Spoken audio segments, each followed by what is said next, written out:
అందరికీ మా హృదయపూర్వక వందనాలు తెలియజేస్తున్నాం. బాగున్నారా? దేవుని యొక్క మహాకృపను బట్టి ఈరోజు మరి యొక్క అంశంతో మీ ముందుకు వచ్చాం. ప్రియ సహోదరి సహోదరా, ఈరోజు వాక్యాన్ని మనం జ్ఞాపకం చేసుకుంటే, ఈ రోజుల్లో చాలా మంది వాళ్ళ బలాన్ని ఆధారం చేసుకొని బ్రతికేస్తూ ఉన్నారు. కొంతమంది ధన బలం చూపించుకుంటున్నారు, కొంతమంది ఆరోగ్యంగా బలం చూపించుకుంటున్నారు, ఇంకొంతమంది తన వెనకల చాలా బలం ఉందని ఆ రీతిగా చూపించుకుంటూ బ్రతికేస్తున్నారు. జ్ఞాపకం చేసుకోండి, దేవుని యొక్క బలం ముందర మనుషుల బలము ఏ పాటిది?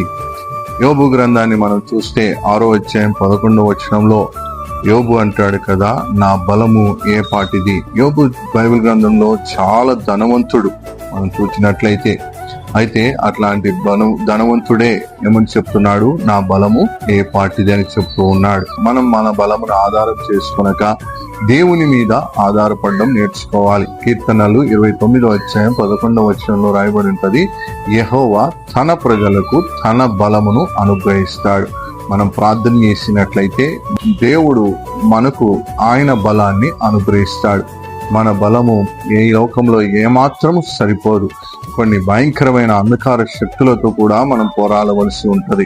కాబట్టి ప్రియ సహోదరి సోదరా, మన బలం మీద ఆధారపడకుండా దేవుని యొక్క మహాబలం మీద ఆధారపడుతూ మనం ఈ లోకంలో ముందుకు సాగాలి. బైబిల్ గ్రంథంలో గొలియాతును మనం జ్ఞాపకం చేసుకుంటే, గొలియాతు కూడా నేను చాలా బలవంతుడును, నేను 6 అడుగులు ఉన్నాను, 6 మూరల జానెడు ఉన్నాను, ఇంకా ఎక్కువ బలవంతుని నేను అని చెప్పి చాలా విర్రవీగిపోయాడు. అయితే తన బలము దేవుని ముందర పని చేయలేదు. కాబట్టి ప్రియ సహోదరి సహోదరా, దేవుని బలం కోరుకునే వ్యక్తులుగా మనం ఉండాలి.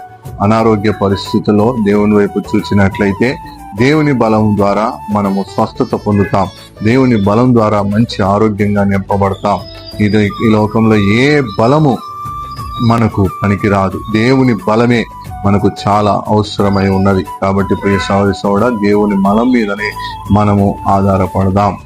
దయచేసి ఈ వాక్యాన్ని జ్ఞాపకం ఉంచుకోవాలని మనం చేస్తున్నాం.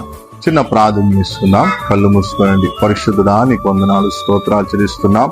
అయ్యా, నీ కృపతో మమ్మల్ని జ్ఞాపకం చేసుకున్నందుకు నీకు స్తోత్రం. రోజు రోజుకు తండ్రి ప్రభువా, మా బలము నశించిపోతుంది తండ్రి. ఈ లోక పరిస్థితులను బట్టి, ఈ లోక ఇబ్బంది పరిస్థితులను బట్టి నశించిపోతున్నాం తండ్రి.